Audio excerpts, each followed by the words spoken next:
My mother once told me that if you close your eyes and listen hard enough, you can hear the absence of life.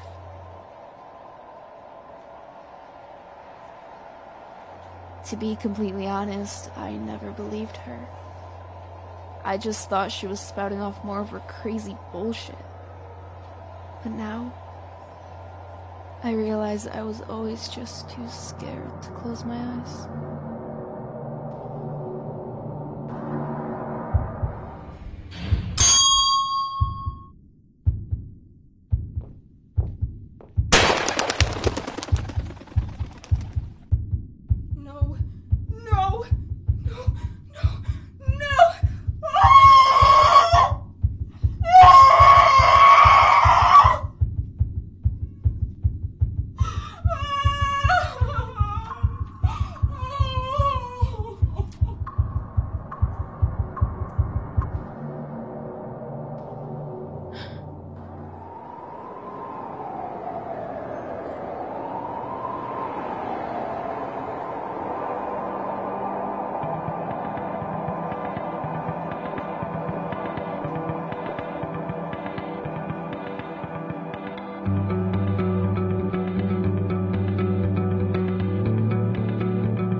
My mother was right. The absence of life can be heard more than it can be felt. I no longer hear the obnoxious shuffling of his bare feet on the hardwood floor, or his irritated sighs as he flipped through the TV on a Sunday afternoon, annoyed with how football was broadcast on nearly every channel. His deep laugh, which was genuine every time it rang out, no longer echoes over these brick walls. His whispered I love yous that once filled the hollow space inside blanket forts as we lay intertwined are now just as silent as his heartbeat. And it is the sounds, those sounds that were so uniquely him, that I still miss the most. Someone once told me that pain can only destroy us if we choose to let it. The option is ours. Which is why today, I am calling a truce. Because even though I may have made my decision 6 months ago, this is the first time in a long time when I haven't gotten sad at the thought of not being able to remember what Simon's voice sounds like. And yet, I couldn't be more okay with it. After all, it's not like ghosts have voices.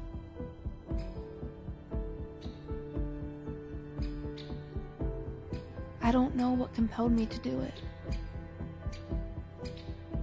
Maybe it was the vase of fresh flowers, a lone island of color lost in the stark white sea of winter. Or maybe it was the footprints, the only set other than my own that dared to enter this wasteland of loss when Most people seem content to bury their grief beneath the fallen snow. Or maybe it was the song lyric etched into her tombstone.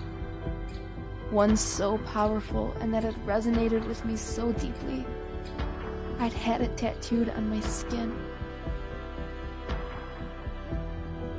Whatever the reason, I found myself unable to shake my thoughts of her.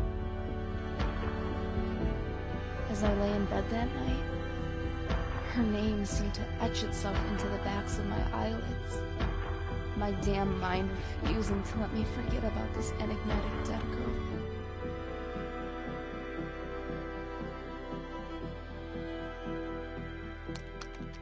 A quick internet search of her name brought up countless news articles, which covered in explicit detail how 6 months earlier Sasha Addison Miller was struck and killed while crossing the street in downtown Devilsport.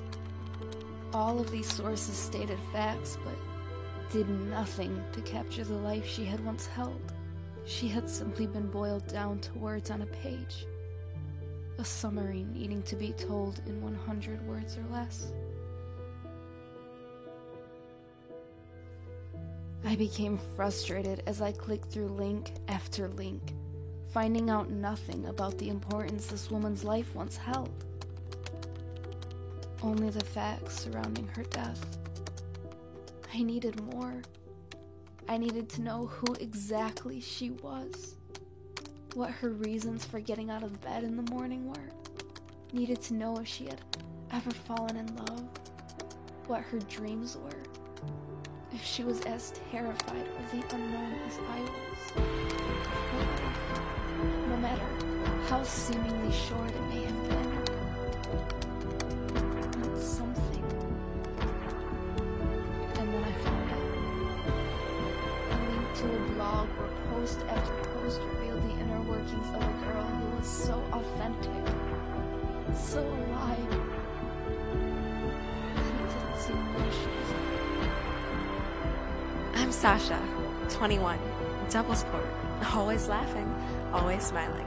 I might just be the happiest person in the world. At least that's what everyone tells me. That night, as I poured through the various fragments of her life she left on display, I found myself becoming immersed in a world I would never be a part of. And the weight of that realization was crushing. Her story unfolded right before my very eyes. It was one of magic, of dreams painted across the canvas of a sky she sung towards. It was vacant railroad tracks and song lyrics etched into skin. It was love, pure and real in its hope. It was questions obscure in their origin that would never become clear. Began at the end, with her final post, an image of a lone tree. But it was the story which accompanied it that made me feel hopeful again.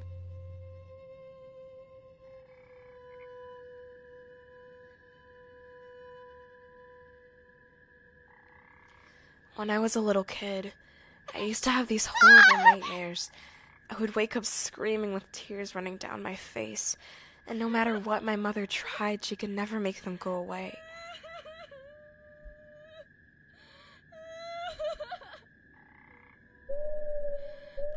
Finally, one night, she became so frustrated that she threw her hands up and told my father to fix me as she walked out the door. He watched her walk away, then sat on the edge of my bed and whispered, "Don't listen to her. There's nothing to fix because there's nothing wrong with you. You, my cub, are simply a dreamer, like me." I curled up next to him and together we sat, staring out my bedroom window at the lone trees in our backyard, the moon casting an aura of magic around it. "Did you know that the creatures responsible for making our dreams come true live on the moon? That's why we hang our dreams from the trees," he said, an effervescent twinkle in his eye.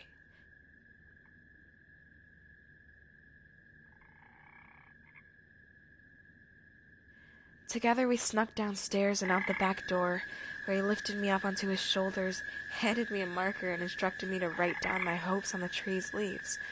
So that's what I did. And that's what I continued to do every single night that summer. The leaves were full of childish wants, a kitten, a new dollhouse, to become friends with the boy next door. And though the leaves were full, they didn't hang heavy. Which just proves that there's nothing wrong with dreaming. For dreams don't weigh the dreamer down. The heart does. He said to me one evening, a distant look in his eyes.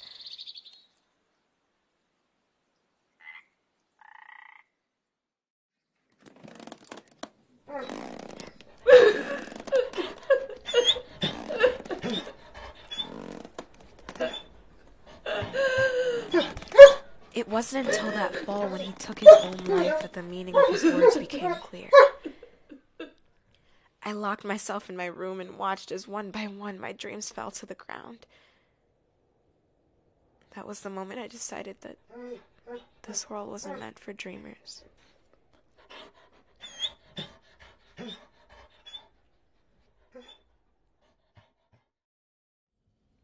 But that spring, something beautiful happened. Everything I wished for began to come true. The kitten, the dollhouse, the boy next door. All of it. I didn't know how exactly. Just that my dad had a hand in it. He was listening. So I kept on dreaming. Which is why today I'm visiting my dream tree. Because my father deserves to be the first one I tell. I dreamed about it, and it happened. Oswald asked me to marry him. I'm engaged.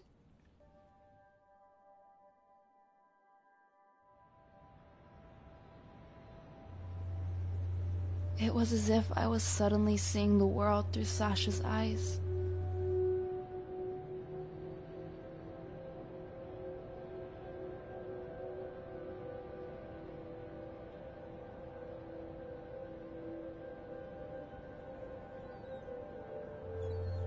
I saw the beach where her and Oswald went skinny dipping after having a little bit too much to drink. I saw the cafe they frequented.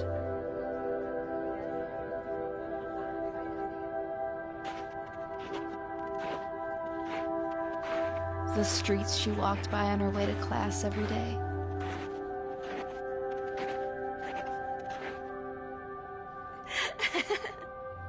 The billboard that made her laugh. Oh my gosh. Saw the tourist attraction they visited their first night after moving to the city. Saw the park she'd come to, alone, when thoughts would overrun her mind.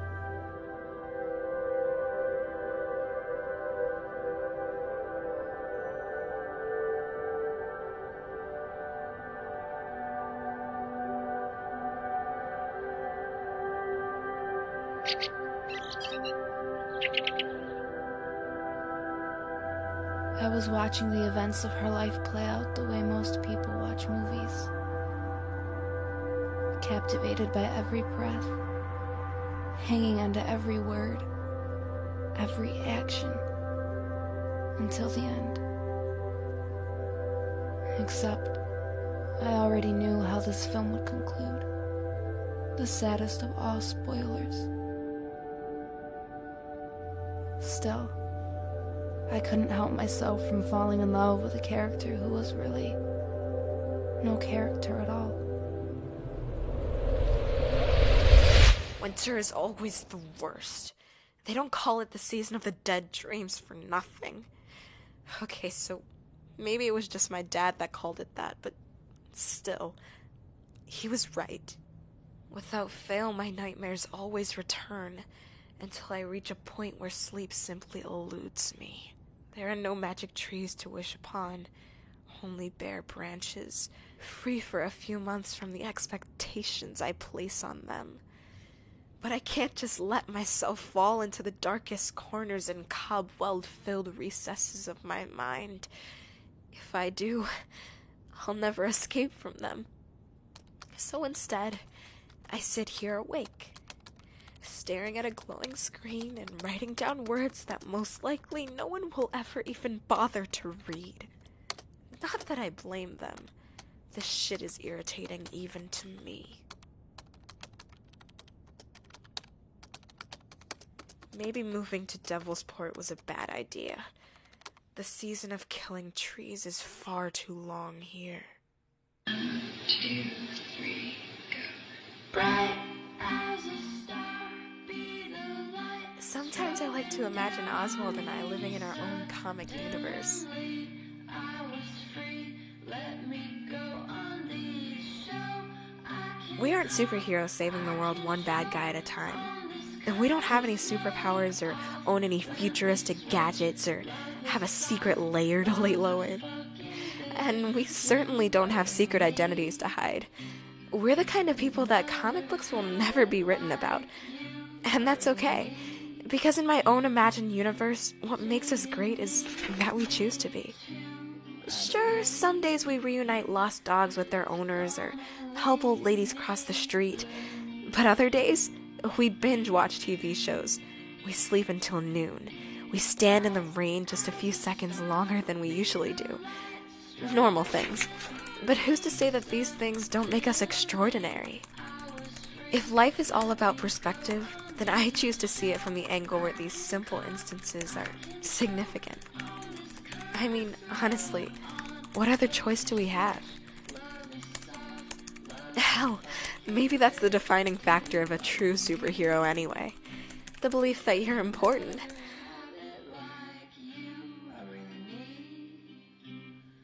Even if you're really not.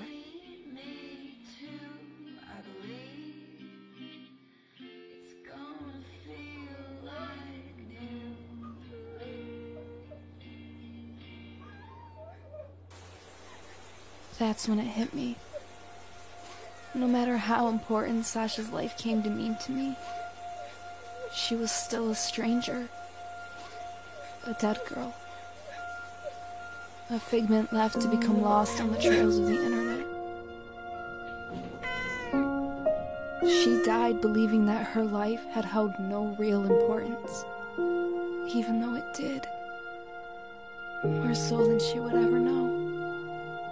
And for the first time in a long time, I thought about Simon. Really thought about him.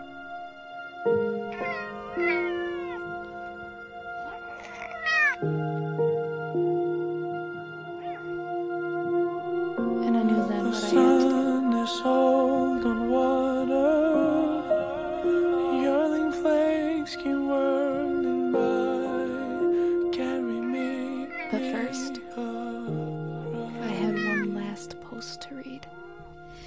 Today is officially the first day of fall, so I figured it might as well be the first day of my blog, too. I used to see it as the start of the season when dreams would die and be crushed by the feet of people who were too busy to notice the endlessness of the sky above them. But thanks to my boyfriend Oswald, I'm learning that it doesn't have to be a season plagued only by loss. Moving on doesn't mean forgetting. Saying goodbye doesn't mean the end. Which is why we're making the 10-hour drive to Devilsport. A fresh start, a chance to make something of ourselves and the collection of our dreams that we've acquired over the years. The hope that we're moving towards, not running from. Purpose. As sad as I may be in this moment, if my dad were here, I know what he would say. I'm proud of you, my little cub. You found yourself a dreamer. Hang on to him, because the only thing worse than to never dream at all is to have to dream alone. But the thing is, because of him, I've never dreamed alone. Which is why the first item on my agenda when I get to Devilsport is to find the perfect tree.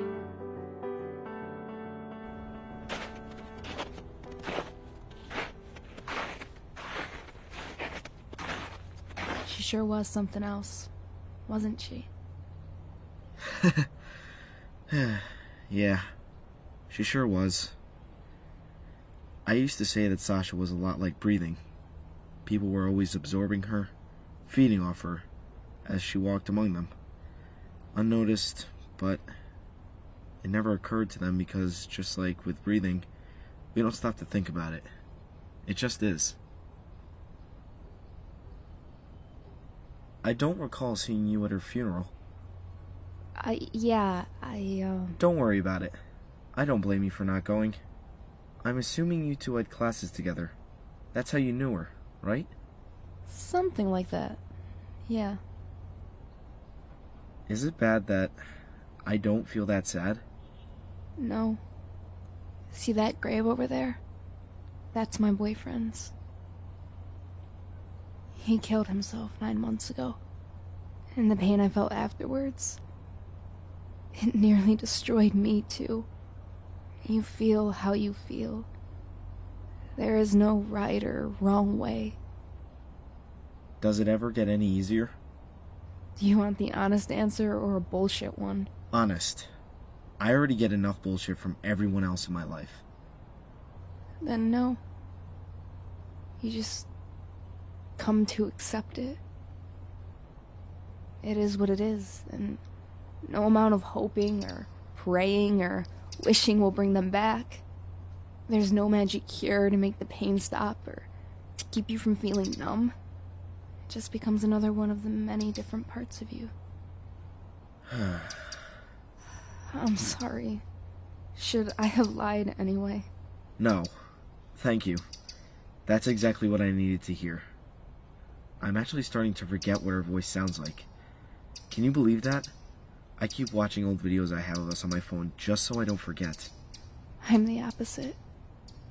I deleted every video, every voice message, every photo even. Why? Doesn't that feel like erasing him completely? Not to me. I feel like we already spend enough of our lives staring at a screen. And even though it'd be him, it still wouldn't really be him. You know? And I just don't want to remember him that way, even if that means forgetting parts of him altogether. So what do we do now? Whatever makes us happy to be alive. Well, I guess it's time to figure it out then.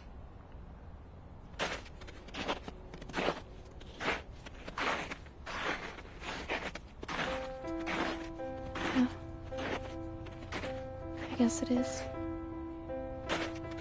It was simple, really. Just 2 little words that could never truly express the weight of what I meant. They were sincere. They were for Simon, and they were for Sasha, and they were for the dreams I decided not to give up on. But most of all, they were for all the souls that had been laid to rest there. People who had once been someone else's Sasha and someone else's Simon. People with stories to tell and words to warn or encourage or inspire. People whose lives affected our own without them even knowing it, or without us even realizing it. They still are and always will be important threads in the fabric of life that only continues to grow larger and more complex every single day. And how can you not be proud of that? It turns out I was wrong. Ghosts really do have voices. You just have to be willing to listen.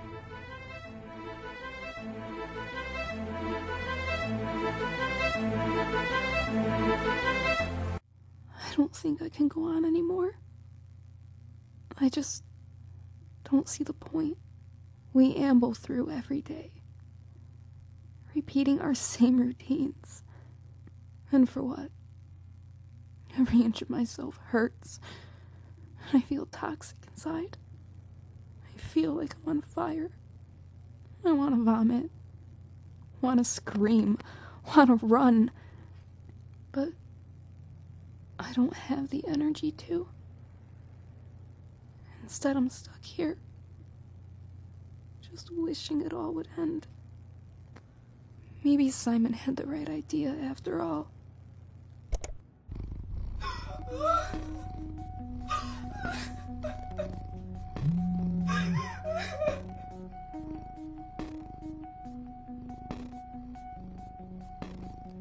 So gather every ounce of strength that you can muster and run anyways. Run as fast and as hard as you can. Run until you feel like you're going to die and your legs are starting to give out. Run until you absolutely can't anymore. And when you finally collapse to the ground, close your eyes and listen to your heart as it tries to pound out of your chest and the symphony of the city plays around you. This song is for you. Your breathing, your heartbeat. They're chords necessary to the overall fabric of this composition. And will the song continue to play if you're gone? Of course. But it'll be one important note shy. I'm not going to tell you to end your life. I can't. It's not my decision to make. But it is yours. The pain you're feeling right now, it can only destroy you if you choose to let it. The choice is yours. And right now, in this very moment, you're alive. There is power in the local dreamer. You just have to believe.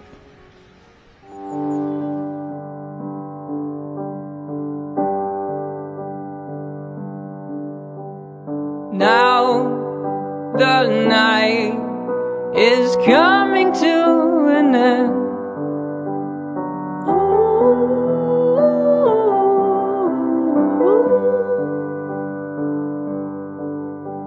The sun will rise and we will try again.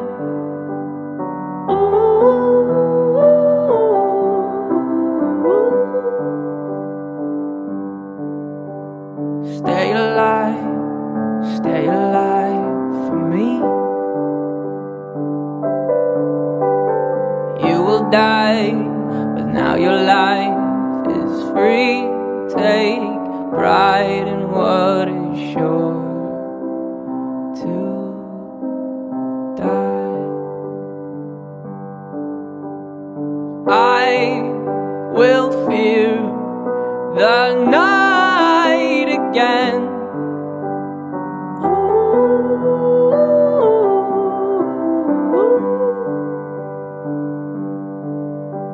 I hope I'm not my only friend.